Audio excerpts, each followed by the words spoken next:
বলছেন, আসসালামু আলাইকুম শেখ। ওয়ালাইকুম সালামতুল্লাহ। আমাকে অন্যায়ভাবে চাকরি থেকে বের করে দিয়েছে, ইসলাম এ বিষয়ে কি বলে? ইসলাম বলে যে এটা হচ্ছে জুলম, বান্দার হক নষ্ট করা।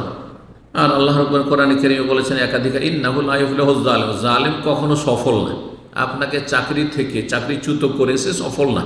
মনে করছে যে আমি কাজ করে দিচ্ছি, যার ক্ষতি করতে চায় ক্ষতি করে দিচ্ছেন না, সে নিজেকে ক্ষতিগ্রস্ত করেছে। হ্যাঁ, এর জন্য প্রতিশোধ আল্লাহ দুনিয়াতে নেবেন। হয়তো সে এমন লাঞ্ছিত হবে এবং এমন সে জুলমের শিকার হবে সে কল্পনা করতে পারেনি। আপনার উপর যে জুলমে, তার চাইতে বড় জুলমের শিকার হইতে হবে। এক জালেমের ওপর আর এক জালেমকে আল্লাহ নিযুক্ত করে রাখেন।